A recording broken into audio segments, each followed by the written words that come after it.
ibtigha'a wajhillah mardati wa qurbi wa tawati subhanahu wa ta'ala.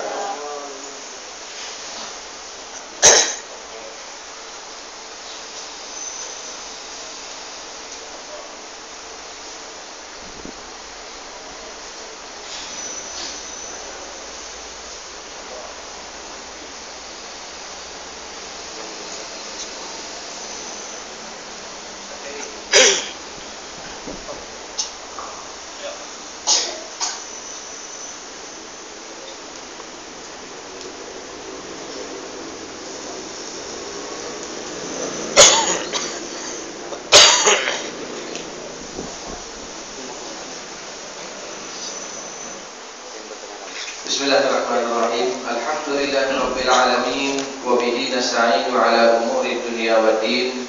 Allahumma shalli wa sallim ala sayyidina wa habibina wa syafi'ina wa qurrati a'yunina Muhammadin nabiyil amin wa ala alihi wa sahbihi ajma'in. Amma ba'du. Para jamaah yang dirahmati Allah, untuk malam ini saya bawa santri. Setelah Isya nanti ada acara di Parangmayor. Saya pikir supaya acara ini tidak putus, sekalian bawa ngaji ke tempat ini. Kemudian nanti setelah Isya kami akan ke Parangmayor karena ada acara sholawatan di sana. Kita lanjutkan pengajian kita sampai Isya. Alhamdulillah, dan semoga kita bisa istiqomah. InsyaAllah, nggak tahu sampai kapan saya bisa di tempat ini. Yang bikin saya berat, ada beberapa kawan dan para jamaah yang istiqomah. Saya lihat walaupun hanya mungkin 5-6 orang itu yang saya bikin berat. Kalau dari segi kesibukan, saya makin tua sekarang, umur makin bertambah, kesibukan makin bertambah, dan juga kegiatan juga makin bertambah.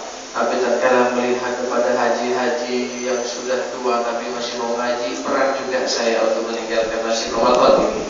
Jadi saya lihat ada beberapa orang, masya Allah luar biasa, yang hanya 4 atau 5 orang tapi istiqomah.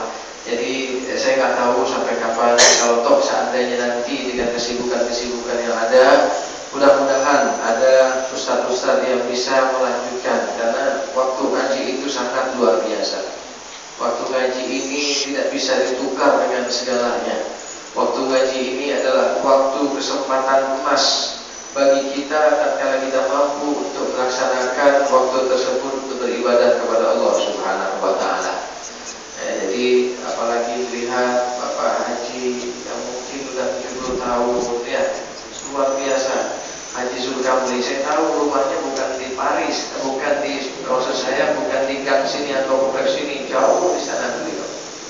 Ya, makanya saya juga harus introspeksi diri, kayaknya banyak kesalahan saya ini sama jamaah yang sekitar daripada kompleks gangnya Masjid Ramadan ini. Saya lihat jamaahnya makin kabur. Saya nggak tahu kesalahan saya tentunya ini, entah karena penyampaiannya yang tidak benar atau mungkin tidak cocok yang disampaikan. Ya begitulah, apa yang saya sampaikan saya mohon maaf, tentunya banyak salah dan ilmunya masih minim, masih sangat minim. Saya sangat mengambil manfaat di pengajian seperti ini karena saya bisa baca kitab, bisa saya mengkaji dan mempelajari, dan teguran dari antum sekalian sangat saya harapkan apabila teguran itu yang tentunya bukan untuk menjatuhkan tapi untuk membangun pribadi saya yang masih lemah ini supaya tambah kokoh. Jadi saya bangga juga kepada pengurus Masjid Ramadan yang tidak hentinya setiap minggunya telepon sama saya, ya seperti Ustaz Yahya, luar biasa. Padahal saya tak tahu apakah warga sekitar setuju apa tidak, saya tak tahu ini. Kalau memang kedatangan saya ke tempat ini membuat khilaf ataupun mengundang hal-hal yang enggak positif bahkan negatif dampaknya, ya saya mohon pamit, saya mohon maaf dengan kesalahan-kesalahan yang ada daripada saya. Tapi sama-sama tujuannya adalah untuk mencari kebenaran, bukan untuk mencari siapa yang pintar, siapa yang hebat, bukan. Sama-sama kita mencari hal-hal yang baik. Mumpung malam libur, saya sudah sepakat ini juga 3 tahun ya kira-kira mencari malam yang libur, karena di kompleks semua sibuk dengan kesibukan yang ada. Mungkin kalau seandainya di malam yang lain tentunya bukan malam libur, tapi malam minggu adalah malam libur hanya dari maghrib sampai isya. Tapi toh juga kayaknya warga sekitar kurang juga. Saya nggak tahu Haji Zulkamri ini apa kesalahan saya nggak tahu. Salahnya Haji Zulkamri ini, saya anggap penasehat, nggak pernah dia menasehati saya, nggak pernah nasehati saya. Bapak Purnomo juga tahunya geng-geng lu. Jadi insya Allah saya mohon maaf yang sebesar-besarnya. Saya nggak tahu sampai kapan, yang jelas saya makin tua, kesibukan makin bertubi-tubi dan makin tersusun bertumpuk-tumpuk. Termasuk PR saya ini anak santri yang sudah diamanatkan dari orang tuanya. Ada yang dari Entiko, ada yang dari Badau, ada yang dari Singkawang, ada yang dari Ulu sana dari Kampung Sanggau, dan itu seterusnya. Ada yang dari Siantan, ada juga yang dari Kota Madia Pontianak, yang diantara dari Tanjung Raya 2 atau 3 orang. Jadi ini anak-anak kami makin bertambah kesibukan saya, tapi nggak tahu sampai kapan. Tinggal Ustadz yang dia aja. Mudah-mudahan ada Ustadz yang nantinya bisa menyambung. Saya hanya ingin menjadi amal jariah di sini. Saya walaupun toh kita sama-sama meninggal dunia nantinya, karena ajal pasti kan, ajal udah pasti. Nggak saya duluan, nggak jenengan duluan, nggak antum duluan, pasti idza jaa ajaluhum la yastakhiruna sa'atan wa la yastaqdimun. Tapi yang namanya perjuangan seperti itu. Perjuangan kadang lancar, kadang mandet-mandet, itulah kehidupan ya, kehidupan. Tapi nggak tahu sampai kapan. Wallahu a'lam. Kita lanjut aja dulu lah, mumpung masih ada kesempatan. Kita mengaji dulu insya Allah. Semoga kehidupan kita tambah berkah dari Allah. Amin. Allahumma amin. Bismillah.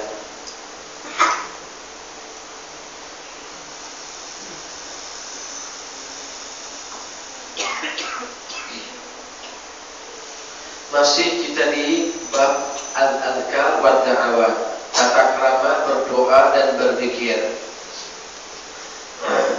Faslun fi adabi doa. Betul Ustaz, sampai situ tadi ya.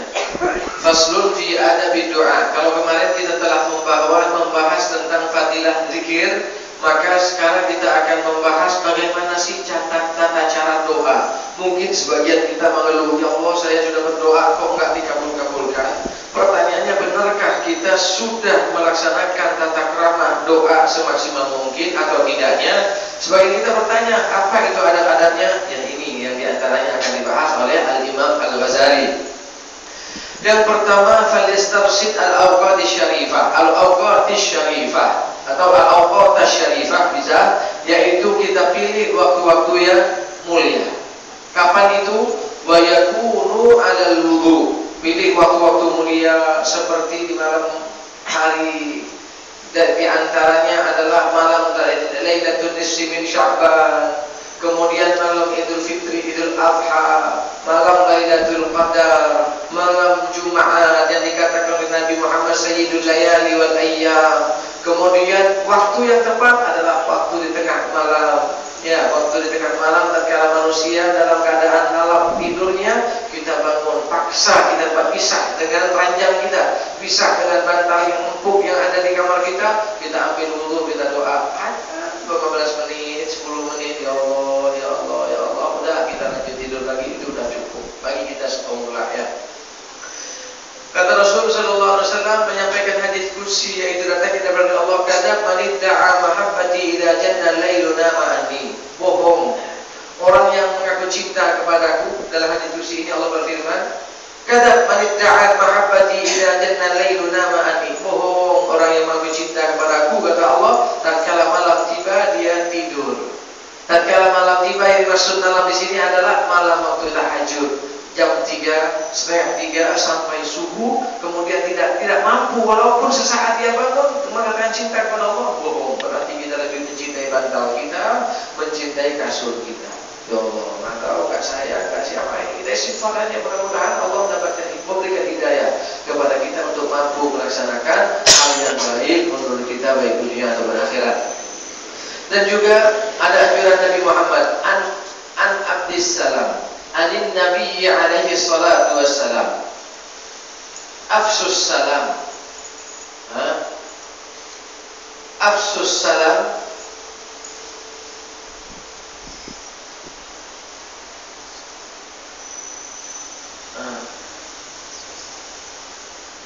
afshus salam wa sallu bil laili wan nasu niyam tadkhulul jannata bisalam. Ya, sebarkan keselamatan dan salatlah di malam hari tatkala manusia dalam keadaan tidurnya, maka pahalanya engkau akan masuk surga tanpa hisab, kata Nabi Muhammad sallallahu alaihi wasallam. Ini sebarkan keselamatan, jangan mengganggu orang, jaga ucapan kita, jaga anggota badan kita, jangan sampai mengganggu orang lain. Kemudian sebarkan keselamatan. Wasallu bil laili wan nasu niyam. Salatlah di malam hari tatkala manusia dalam keadaan tidurnya, tadkhulul jannata bisalam, maka engkau akan masuk surga tanpa hisab. Amin ya rabbal alamin. Wa yakunu 'alal wudu' mustaqbilal qiblat. Yang paling afdal maka dianjurkan tatkala kita berdoa punya wudu.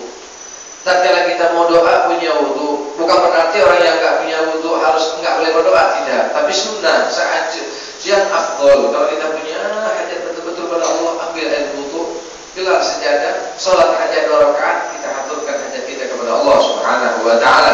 Mustaqbilal qiblat, menghadap kepada kiblat tentunya bagi bukan yang memimpin zikir. Tapi kalau seandainya seperti kita pada saat ini, audien di hadapan saya menghadap kiblat, kemudian saya mengajar menghadap kiblat juga, ya enggak nyambung. Ada kapan kita enggak harus menghadap kiblat, ya lihat sikonnya.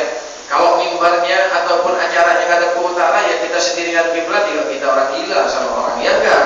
Bukan seperti itu. Lihat sikonnya, tapi tatkala mampu bisa menghadap kiblat, itu lebih afdal. Wa yakunu bi khafdi shaut wa tadarru' muqinan bil ijabah mulihan fihi. Dan harus atau seyogyanya wudunya itu atau adanya doa itu bi khafdi shaut, pelan-pelan doanya. Kalau bisa tutup kamar khusus, ya tutup kamar khusus, doa kepada Allah, ya Allah, ya Allah. Wa tadarru', dengan rendah diri, muqinan, yakin kepada Allah bil ijabah, bahwasanya doa kita akan dikabulkan oleh Allah.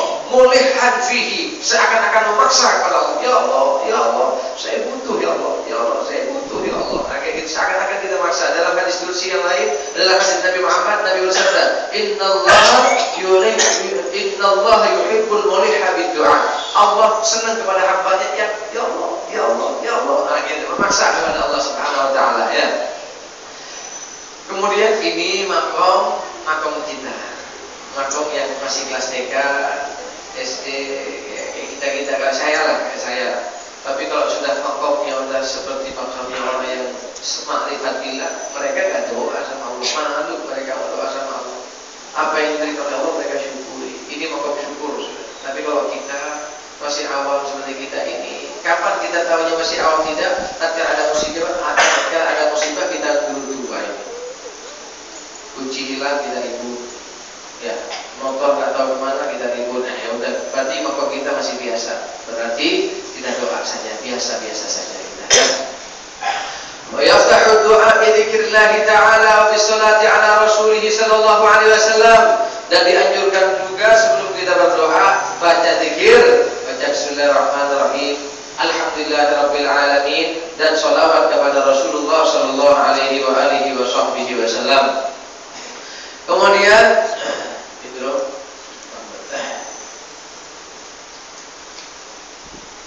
Wa biraddil madzalim, dan sebelum kita berdoa, biraddil madzalim adalah kita mengembalikan hal-hal yang diambil dari hak orang lain. Bagaimana kita akan dijabahi oleh Allah doa kita sementara di rumah kita ada barang orang lain yang kita curi, ada hak orang lain yang kita timbun, ada orang lain yang kita sembunyikan, walaupun dengan cara apapun.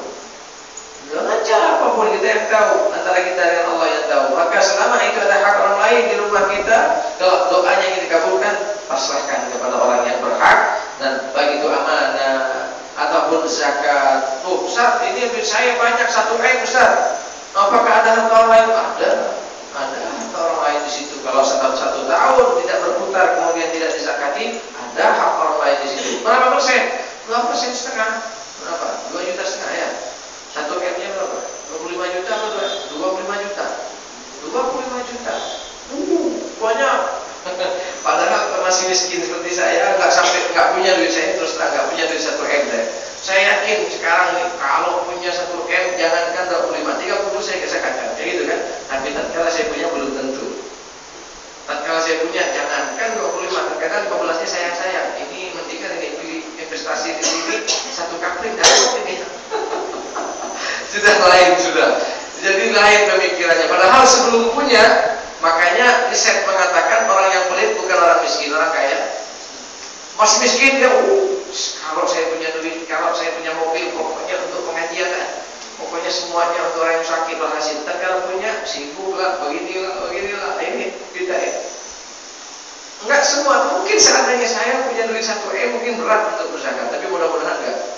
Mudah-mudahan tidak, karena kita yakin dengan zakat harta akan bersih dan barokah. Kayaknya kita masih belum punya ya. Kalau masih punya 100 juta masih berkah. Enggak sayang lah, cuma berapa? 2,5 juta. Ya kan? Masih enggak berat. Tapi kalau sudah di atas itu, tapi kalau kita masih belum punya, kita khayal saja. Kita khayal saja kalau seandainya saya punya seperti itu, insya Allah saya zakat. Coba dicoba oleh Allah. Punya 1 M, insya Allah cari tipu sana, tipu sini, gimana caranya nggak bisa zakat. Ya, ini orang katanya Al-Habib Abdullah Al-Haddad, ada di zaman dahulu dia orang ngaji fikih, belajar ilmu fikih, tapi nggak belajar ilmu akhlak ataupun ilmu tasawufnya nggak ada. Sehingga fikih saja. Katanya ulama, orang yang punya duit 1 tahun itu yang wajib zakat. Mandat di bank gitu loh, nggak dipakai, mandat. Itu wajib zakat bukan karena perniagaannya, bukan karena perdagangannya, tapi karena harta yang mandat. Beda yang uang berputar, itu berarti zakat perdagangan. Jadi ini orang nggak dagang, hanya banyak dia warisan atau dimandatkan duitnya dibiarkan begitu saja. Bingung dia, wah ini 2 M berarti zakatnya 50 juta. Akhirnya fikih, kata fikih, kalau seandainya duit itu keluar dari hak saya dan besok diambil lagi, nggak wajib zakat. Wah, dia dipakai ilmunya, tapi ilmu syaitan ya. Bukan ilmunya Allah Subhanahu wa ta'ala. Jadi dia bilang, ini saya punya harta 1 Januari, besok tanggal 30 Desember akhir berarti kan. Tapi hitungannya bukan Januari ya, ataupun bukan nasional, tapi bulan Arab, yaitu bulan Hijriah. Anggap 1 Muharram lah dia punya duit, berarti akhir Dzulhijjah dia mikir, waduh besok tanggal 1 Muharram ini wajib saya zakat. Dia mikir, sini ponakan saya, ini sepupu saya, ini saya hibahkan sama ente, berapa? 200 juta. Ini saya hibahkan sama istri saya, 500 juta. Ini sama ponakan saya. 2 hari setelah itu, sini semua. Harta saya kemarin bawa sini semua. Wajib zakat enggak? Secara fikih tidak. Enggak wajib zakat. Dia tidak menimbun harta. 1 hari sebelum haul, karena wajib zakat itu adalah haul dan nisab ya, tapi haul tidak ada, sehingga sebelum nisabnya atau sebelum haulnya dia pasrahkan sama istrinya, sama ponakannya, sepupunya. 1 minggu kemudian diambil lagi sama dia. Sini. Man, kan sudah dikasih sama saya, man. Ya udah saya ambil lagi lah, ini bagian ente 5 juta. Lumayan. Mandat dia mesti ponakan.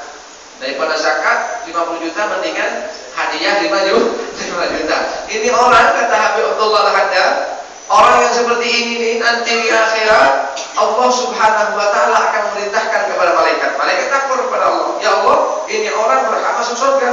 Sholatnya sempurna, ibadahnya sempurna, zakatnya nggak wajib zakat karena nggak cukup syarat. Akhirnya kata Allah, ya panggil itu orang. Ente malaikat ambil drum, tahu drum apa, tempat aspal itu, drum ya, getong itu loh. Ente ambil drum, kemudian ente masukkan itu orang ke dalam drum dan masukkan ke panggang api drumnya. Akhirnya tiap ini orang, nanti akan terjadi ini, kata Abdul, ada dalam kitabnya seperti ini.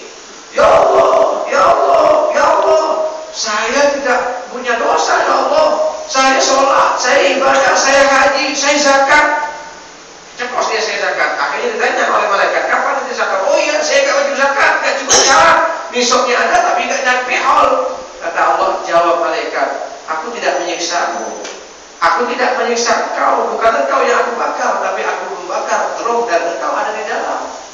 Nah ini nanti orang-orang yang suka tipu-tipuan dengan agama, Allah tidak langsung menyiksanya, tapi Allah masukkan ke dalam drum, dan drumnya yang akan dibakar oleh Allah lebih panas daripada tatkala dibakar. Kira-kira lebih panas mana tatkala dimasukkan ke drum dan drumnya dibakar?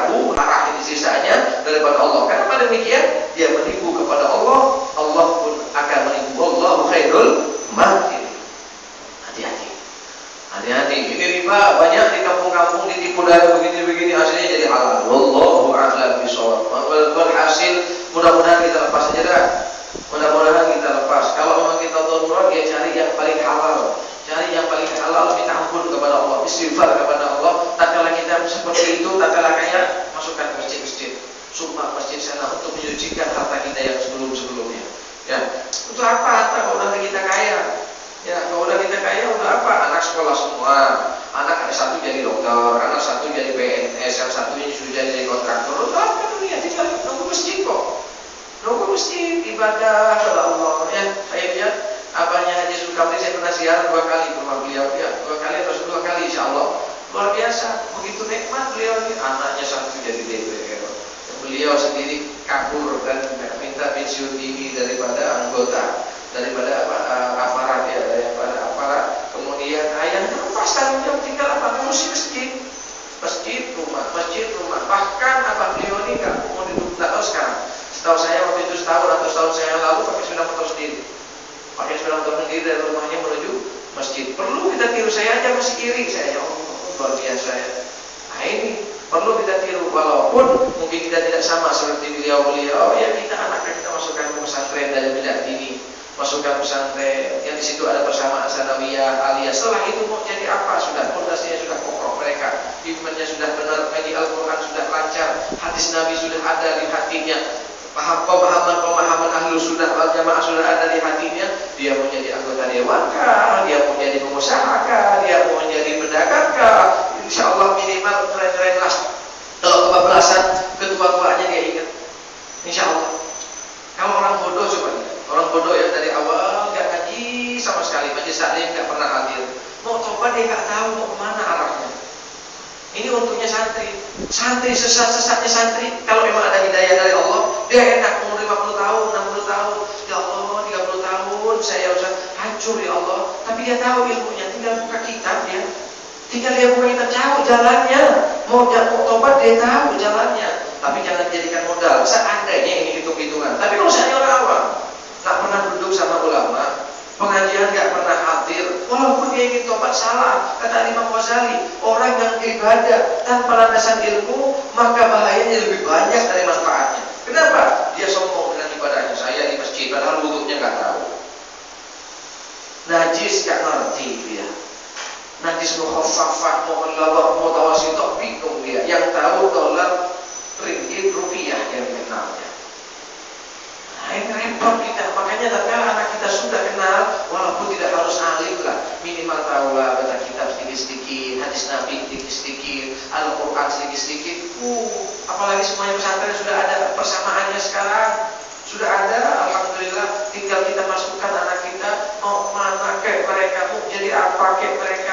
Coba lihat kalau di Jawa Timur lah, bandingkan. Wakil gubernur itu sakti ture, pinter bahasa Arab, pinter bahasa Arab, pinter bahasa Inggris, dan pinter baca kitab. Hebat. Beb, gak ada beb sekarang beb pemerintah yang benar, betul-betul anggap nanti tidak benar. Tapi kalau nanti kalau sudah pensiun, tahu cara tobatnya dia, tahu caranya. Mungkin sebagian hartanya yang subhat-subhat masukkan ke WC-nya masjid, kan gak apa-apa. Ada caranya. Ini malu dohing mana hartanya? Beb, saya punya duit di bank nih, 10M, berarti bunganya berapa? Bingung kita kalau dimakan, katanya riba. Enggak dimakan kemana? Ambil, masukkan. Caranya mudah itu. Masukkan ke jalan-jalan yang manfaat. Seperti banyak jalan di masjid-masjid, apa namanya, di kampung-kampung butuh semen, sumbang semen kepada PRT di situ. Oh, masih kesian masjid di sini, WC-nya hanya 2. Kita sumbang bikin masjid, bikin WC. Nggak apa-apa. Nggak apa-apa. Itu boleh dalam syariat, itu boleh karena dianggap malu tohi. Malu tohi itu adalah harta yang tidak tahu pemiliknya mana. Ini bahkan tak tahu kemana pemiliknya. Ada di Amerika, Bank Dunia kan profesional kan bingung kita. Ada di Amerika, ada di Afrika, ada di Italia. Jadi nggak tahu harta milik siapa. Berarti harta malu tohi dalam syariat. Artinya harta yang tidak tahu pemiliknya siapa. Kembali ke siapa? Kembali ke maslahatil ammah. Kalau masih ada diwan syariah, dulu masih dalam Islam, dalam syariat Islam itu ada diwan syariah atau diwan daulah, ada kas negara. Dulu, kalau sekarang ada kas negara, tapi kan repot jadi orang amanah kan. Mendingan kita cari yang maslahatul ammah. Kalau kita bertitip kepada pemerintah yang tidak yakin keamanatannya, gak wajib. Tapi cari maslahatul ammah. Masih banyak pesantren-pesantren membutuhkan WC yang manfaat, ada musola-musola langgar-langgar yang membutuhkan WC yang bermanfaat, masjid-masjid yang membutuhkan WC yang bermanfaat. Pasrahkan sama mereka. Jangan di kampung-kampung. Barusan saya datang ke lokasinya di daerah Korek, tempat Alhamdulillah di pelosok-pelosok, nggak bisa sampai nggak ada. Gimana saya mikir kalau mati gimana itu orang? Masya Allah, syukur antum hidup di kota yang luar biasa. Luar biasa, syukurilah. Luar biasa, antum masuk ke kampung sekali-sekali. Itu tahu kudrat Allah yang berikan kepada kita dan nikmat yang patut dan pantas untuk kita syukuri. Tatkala kita hidup di kota, melihat rumah kita hanya mungkin lebarnya 10 kali 20 ribu rumahan. Melihat rumahnya pejabat 30 kali 50, iri, hasut. Sekali-sekali masuk kampung-kampung coba, yang hanya lebarnya 3 meter, panjangnya 5 meter. Mau di mana kita?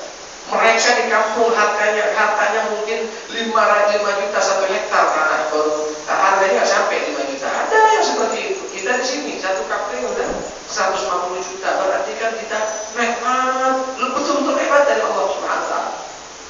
Tinggal kita mau bersyukur apa tidak ya. Kemudian dan dianjurkan juga kita berdoa itu dengan sholawat Nabi Muhammad SAW. Dianjurkan bersolawat. Kenapa? Karena solawat dijamin oleh Allah pasti diterima. Dan ditutup dengan solawat. Doa nih. Bismillahirrahmanirrahim. Alhamdulillahirabbil alamin. Allahumma shalli wa sallim ala sayyidina Muhammadin wa ala alihi Muhammad. Ini pasti diterima ini satu ini. Kemudian tutup. Doa dulu, ya Allah saya ingin anak mantu yang baik, ya Allah saya ingin cucu yang baik, ya Allah. Kasih banyak Pak. Sallallahu alaihi wasallam. Ini pasti diterima. Yang di sini terima, di sini terima. Kata Imam Ghazali, masa iya Allah Subhanahu wa taala ujungnya diterima, pangkalnya diterima, dan pertama diterima, masa tengah-tengahnya enggak diterima? Nah ini loh. Oleh karena itu disunnahkan kita memulai dengan sholawat dan ditutup pun dengan sholawat ya.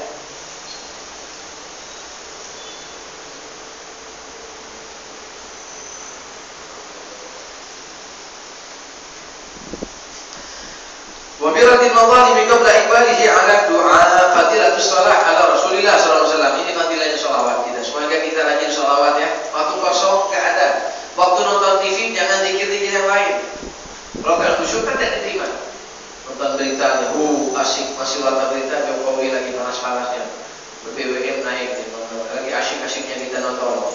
Mau zikir la ilaha illallah ya Allah. Enggak khusyuk enggak diterima, tapi sholawat diterima. Mendingan nonton TV sallallahu sambil serius nonton hati selalu artinya separuh-separuh gitu, walaupun separuh-separuh untuk sholawat diterima oleh Allah Subhanahu wa taala. Ruwiya annahu alaihi salatu wassalam ja'a dzata yaumin al-bushra tara fi wajhihi faqala al-bushra tara fi wajhihi. Rasul sallallahu alaihi wasallam suatu ketika tampak di wajahnya al-busyra. Apa tampak di wajahnya al-busyra? Ketenangan, kebahagiaan, dan wajahnya berceria. Faqala sallallahu alaihi wasallam, sahabat bertanya, bingung, Masya Allah, Nabi lagi berseri-seri, lagi berbahagia. Kemudian Rasul menjawab, annahu ja'ani akhi Jibril alaihi salam, barusan datang kepadaku saudaraku yaitu malaikat Jibril alaihi salam. Faqala, dan berkata, ama tarda ya Muhammad alla yusalli alaika ahadun min ummatika marratan illa sulliyat alaihi asyara illa sallaitu alaihi asyara. Apakah engkau tidak senang, kata Jibril alaihi salam, Muhammad, bahagiakah engkau apabila di antara umatmu itu bersolawat kepada engkau sekali, aku diperintah oleh Allah untuk bersolawat kepadanya 10 kali. Nabi berlawat, senang, bahagia Nabi. Kenapa? Karena kita akan bahagia tatkala kita bersolawat 1 dibalas 10 solawat, 10 dibalas 100, 100 dibalas 1000. Tatkala solawat 1000, maka Allah akan mengharapkan jasanya dari api neraka. Orang itu istiqomah sholawatnya. Wa man shalla alayya sallat alaihi malaikatu ma shalla alayya falyuqlil abdu 'inda dhalika aw liyakthur aw liyukthir. Barang siapa yang bersolawat kepadaku, kata Nabi Muhammad, maka malaikat akan bersolawat kepadanya selama dia bersolawat kepadaku. Maka silahkan mau perbanyak sholawat yang monggo, mau diperbanyak ya silahkan, kata Nabi Muhammad SAW. Wa qala sallallahu alaihi wasallam, man shalla alayya fi kitabin, barang siapa yang mencatat sholawat di kitab ini, makanya disunahkan yang punya kitab ditulis sholawat. Ya, disunahkan tatkala punya kitab ditulis sholawat. Semua kitab saya tulis. Semua kitab saya, walaupun tulisan saya kayak tulisan dokter. Mau tulisan dokter kan sembarangan tuh, ya ini tulisan saya bahasa Arabnya kayak gitu. Saya mondok bertahun-tahun nggak bisa bagus tulisnya. Nah ini, tapi saya tulis karena saya itu raih dulu fadilahnya orang yang menulis sholawat di kitabnya. Makanya saya ya Ustaz Sobri yang kan tulis sholawat dulu. Kata Nabi Muhammad, man shalla alayya fi kitabin, barang siapa yang bersalawat di kitab, maksudnya di sini bukan bersalawat, menulis salawat di kitabnya, lam tazalil malaikatu yastaghfiruna lahu ma dama ismi fi dzalikal kitab, maka malaikat akan selalu beristighfar kepada orang yang menulis salawat di kitabnya selama namaku, kata Nabi Muhammad, ada di kitab itu. Nah, ini kan buku ada salawat aja. Nota boleh nggak, Bib? Walaupun nota utang, apa-apa, salawat bagus. Yang penting utangnya bukan utang korupsi, utang yang dicuri bukan, tapi utang yang niat mau dibayar. Boleh, catat aja salawat, insya Allah berkah. Ya, insya Allah berkah. Ini kan Nabi Muhammad. Kata Nabi Muhammad SAW. Fadilatul istighfar. Fadilahnya istighfar, jadi fadilahnya salawatnya. Makanya orang yang bersalawat itu hidup tenang. Kalau pengen hidup akhir zaman gak ada zikir yang paling makbul dari salawat. Istighfar kita kadang-kadang gak benar istighfar kita. Ada riak lah, ada inilah. La ilaha illallah kadang kita gak benar. Tapi kalau salawat mau benar mau gak ada pahala. Salawat dulu. Kalau ada hati dulu pindah. La ilaha illallah, la ilaha illallah. Hati udah mulai dulu masuk istighfar. Atau sebaliknya, salawat dulu baru istighfar baru la ilaha illallah. Tutup dengan la ilaha illallah, la ilaha illallah, la ilaha illallah. Males la ilaha illallah capek panjangan. Allah. Panjangan juga. Ingat tauhid kepada Allah. Tapi sholawat dulu. Makanya di mana-mana istighfar biasanya sholawat dulu. Entah sholawat mutlak yang paling pendek, sallallahu alaihi Muhammad, sallallahu alaihi Muhammad, sallallahu alaihi Muhammad. Atau sholawat Fatihah, Allahumma sholli ala sayyidina Muhammadin al-Fatih lima ulil wal khatimi lima sabaq. Atau sholawat bil qulub, Allahumma sholli ala sayyidina Muhammadin bil qulub, apa saja. Atau sholawat nariyah, Allahumma sholli salatan kamilah wa salli salaman tahammatan ala sayyidina Muhammadin alladzi tarhamu bihi al-qad. Katanya enggak boleh sholawat harus sholawat Ibrahimiyah. Jangan dipersulit dalam agama. Nabi enggak, Al-Quran kan wajib antum baca sholawat yang Ibrahimiyah. Ada kata Allah, sallu alaihi wa sallimu taslima. Yang penting ada sholawat sallallahu atau Allahumma salli wa sallim, cukup. Apa saja enggak ada. Oh, anak ada lainnya. Coba lihat baca buku kitab-kitab klasik. Semua ada sholawat dan macam-macam sholawat. Masa kita lebih pintar dari Imam Ghazali? Lihat yang pertama sholawatnya. Enggak. Coba lihat sholawat yang pertama. Semua nih, mari. Allahumma wassalatu wassalamu ala sayyidina Muhammadin alladzi jahada li nashri ta'alim al-Islam bin Ahmad. Hatta Imam Abdul Wahab. Wah, ada sholawatnya satu sholawat. Di kitab ini sholawatnya begini, di kitab lain sholawatnya begini. Baca kitab Ibnu Taimiyah, di kitab ini sholawatnya begini, kitab lain sholawatnya begini. Itu menunjukkan bahwasanya boleh kita bermacam-macam sholawat. Jangan kita terpaku dengan satu dalil. Dengan dalilnya iya, faqifa usalli alaika ya Rasulullah.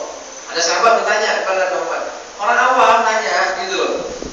Orang awam, makanya orang awam nanya sholat kan nggak mungkin diajarin panjang-panjang kan? Ya Rasulullah, aku ini ingin bersolawat kepadamu ya Rasul. Bagaimana cara bersolawatku kepada engkau? Nabi mengatakan, engkau baca Allahumma salli ala Muhammad wa ala ali Muhammad kama sallaita ala Ibrahim wa ala ali Ibrahim wa barik ala Muhammad wa ala ali Muhammad kama barakta ala Ibrahim wa ala ali Ibrahim innaka Hamidum Majid. Itu betul. Tapi bukan berarti Nabi mengatakan ini aja ya, yang lain enggak boleh. Tidak. Nabi mengajarkan kepada satu orang.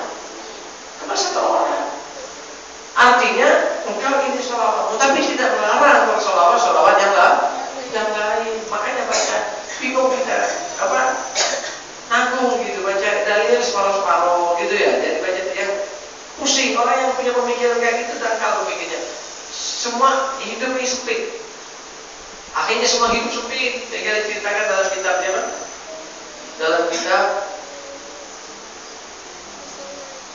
Ibn Jauzi. Insyaallah Ibn Jauzi beliau mengatakan bahwasanya ada diceritakan dulu ada orang yang harus mutasyadid, harus mengikuti pemikiran dia. Yang dia benar, yang lain salah. Pokoknya orang lain semuanya salah. Dia yang benar sendiri. Akhirnya dia ngomong sama muridnya, muridku, ente kalau pengen masuk surga ikuti aku. Guru, berarti yang tidak ikuti engkau semua salah. Iya, semua salah. Kemudian dia haji di Arafah. Kita tahu ya, di Arafah itu jutaan manusia. Anggaplah kalau dulu ribuan manusia, zaman itu mungkin nggak sampai sekarang. Nggak ada ratusan juta atau ratusan ribu seperti sekarang ini kan. Tapi pada saat itu mungkin udah ribuan. Akhirnya melihat manusia yang beda-beda pendapat seperti itu, dia muridnya ngomong sama gurunya, dulu kira-kira orang semua itu kan nggak sama dengan kita. Mereka punya pendapat, yang ini punya pendapat, gimana ini guru? Berarti salah semua itu guru. Kata gurunya bingung juga gurunya kalau mau bilang enggak, udah kan bilang iya, mau bilang iya, kenyataan orang berbeda dengan dia. Akhirnya iya, kepemahaman saya yang salah adalah tetap salah. Nanti mereka masuk neraka semua guru. Iya, mereka masuk neraka semua. Yang masuk surga cuma kita berdua guru. Bingung dia. Iya, cuma kita berdua. Terpaksa dia menjawab, cuma kita berdua. Akhirnya si murid mengatakan, guru, kalau memang surga yang sangat luas itu hanya isinya kita berdua, mohon maaf, saya nggak mau ikut ajaran guru. Loh, kenapa ini? Bosan guru, kita hanya berdua itu apa? Kapan saya mau main tetangga? Katanya.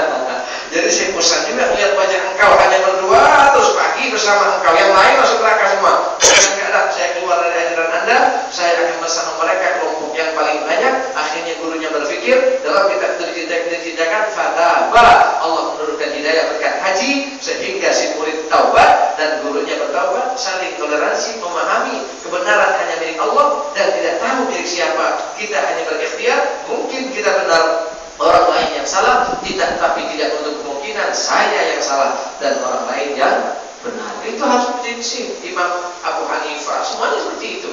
Imam Ahmad bin Hanbal, Imam Malik, Imam Syafi'i, setiap berargumen dengan orang lain dia mengatakan aku benar dan orang lain salah, tapi tidak untuk kemungkinan aku yang salah dan orang lain yang benar. Bukan pokoknya ini yang surga kepelingan saya, kepelingan yang lain masuk neraka. Waduh, hebat kalau kayak gitu ya. Jadi insyaallah mudah-mudahan kita dibuka pintu hati kita oleh Allah Subhanahu wa ta'ala, sehingga makanya doa terus, Allahumma arinal haqqa haqqa warzuqna ittiba'ah wa arinal batila batila warzuqna jinabah. Selalu kita doa seperti itu. Tanpa hidayah Allah nggak bisa. Walaupun ilmu banyak orang punya ilmu tapi bingung dia, nggak tahu mau ngapain di kampungnya, nggak tahu. Orang lain makin jauh daripada dia, nggak tahu mau kenapa. Itu manis dada ilman, walam yasdad hudan, lam yasdad minallahi illa ya. Orang yang tanpa ilmunya, tanpa hidayah, maka bukan tambah dekat dengan Allah, namun tambah jauh. Makanya minta keberkahan amal tahajud dalam 2 rakaat, khususnya yang punya anak kecil dari sekarang ditanamkan anaknya cinta sholawat, cinta Al-Quran. Ya, ada buku kecil nanti saya kasihkan, paling tidak ini wajib fotokopi lah. Di situ ada wasiat tarbiyatul aulad, bagaimana cara mendidik anak yang baik. Kapan kita harus menghadiknya pelan-pelan, tapi nggak boleh gobok sana, pukul sini, nggak boleh, jangan terlalu kasar sama anak. Terkadang kita anak nggak sholat, kita nggak ribut, tapi anak nggak sekolah ributnya mati-matian. Salah itu, salah. Terus gimana? Sholat tekankan dulu, lebih penting daripada sekolah. Tatkala mereka rajin sholat, insya Allah dengan sendirinya sekolah pasti rajin. Kenapa? Karena dia sekolah ingin jadi orang pintar dan ingin tunduk pada orang tuanya, dan semua orang tua ingin anaknya sekolah. Siapa kuncinya? Sholat. Bahkan dikasih upah anaknya. Yang sholatnya benar saya kasih hadiah, walaupun 500 rupiah. Hanya 1.000 rupiah, yang biasanya jajannya 3.000, kalau sholat tambah jadi 4.000. Sunnah seperti itu. Nabi Muhammad seperti itu mengajarkan kepada anak-anaknya, kepada sahabat-sahabatnya. Seperti itu anjuran para salaf dan para alim ulama kita. Nah, jadi di situ disebutkan, apalagi ibu-ibu lagi menyusui, jangan dengerin dangdut-dangdut, jangan. Kalau pengen anaknya jadi artis, ya silahkan dengerin dangdut. Insya Allah anaknya kita joget kayak siapa, nggak usah disebutkan dah. Banyak artis-artis tuh pinter joget nanti kayak dia. Kalau pinter ngaji, kalau pengen baca kitab, dengerin ceramah-ceramah. Ini seperti lagunya Wali lah yang bisa menyerap kepada hati, nggak apa-apa, itu nggak apa-apa. Ya, seperti lagunya siapa, Jeffrey Bukhari, Ustaz Jeffrey ataupun A'agim dan lain sebagainya. Kalau yang paham bahasa Arab, yang lebih bahasa Arab itu lebih afdol tentunya. Tapi kalau nggak paham, daripada hanya asyik tapi tidak bisa mengambil hikmah, ya ambil sholawat-sholawat yang sudah berbahasa Indonesia atau nasihat-nasihat yang berbahasa Indonesia. Tapi kalau hanya dangdutan, rock-rockan itu jangan, apalagi ibu menyusui. Dalam kitab ini disebutkan orang yang menyusui itu adalah mendidik anaknya. Di sisi lain dia memberikan ASI kepada sang anak supaya tumbuh sehat, tumbuh sehat badannya. Namun di sisi lain ada bimbingan rohani antara ibu dengan anak. Makanya tatkala marah jangan nyusui, karena tabiat akan timbul pemarah kepada sang anak. Waktu ridhoi anak, walaupun lagi kuantan ridhoi, aku ridhoi, paksa, wajib paksa. Maka yang kita suami-suami nasihat istrinya, jangan sekali-sekali kesel tatkala anak bangun tengah malam, jangan. Lebih baik kita maafkan anak kita, maafkan walaupun dia lagi nangis di tengah malam, memang namanya anak kecil, nggak tahu waktu. Ya, makanya kata dalam kitab ini disebutkan tatkala menetei itu atau menyusui disunnahkan dan dianjurkan. Di sisi lain kita ingin mengenyangkan jasadnya, namun juga ingin mencekoki rohaninya dengan agama Islam. Saya tidak nifas, saya tidak ingin baca Al-Quran. Allahu samad, lam yalid wa lam yulad wa lam yakul lahu kufuwan ahad. Masa enggak hafal itu dulu? Kita kan hafal. Atau yang hafal lain, inna anzalnahu fi lailatul qadar. Orang yang lahir anaknya dibacakan inna anzalnahu fi lailatul qadar, diadani telinga kanannya, iqamah di telinga kirinya, dan bacakan inna anzalnahu qadar, dan dibacakan ayat-ayat dari umur sampai ujung kaki di kitab Baitul disebutkan insyaallah anaknya tidak akan melaksanakan perzinahan. Hebat kita punya anak tidak melakukan hal ini di akhir zaman, jempol. Kenapa? Riset mengatakan SMP dan SMA sudah 66% atau 56% sudah tidak perawat. Mudah-mudahan anak kita tidak. Amin ya rabbal, amin ya rabbal alamin. Itu saja. Waktu Isya sudah. Ya, masuk. Mudah-mudahan ada manfaat dan keberkahan hikmahnya. Mohon maaf atas kesalahan saya selama saya mengajar di tempat ini, dan terima kasih atas kesetiaan para bapak dan sebagian ibu-ibu yang istiqomah mengaji sama saya. Dan kesalahannya kepada warga sekitar saya mohon maaf yang sebesar-besarnya, entah tingkah laku atau tata krama dan tutur kata yang tidak pantas mungkin menyinggung perasaan mereka, sama sekali tidak diniatkan ke saya. Tapi siapalah manusia yang tidak bersalah? Manilladzi ma asa'aqat illa nabiyuna Muhammadul faqat. Siapa yang tidak bersalah di muka bumi ini kecuali manusia sosok yang paling mulia, yaitu Nabi Muhammad yang maksum yang tidak bersalah. Selain itu pasti bersalah. Wallahu muwaffiq ila aqwamit. Wassalamualaikum warahmatullahi wabarakatuh.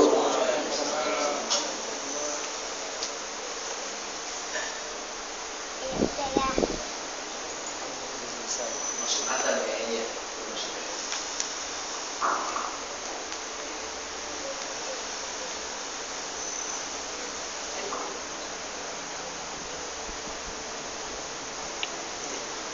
Sudah selesai.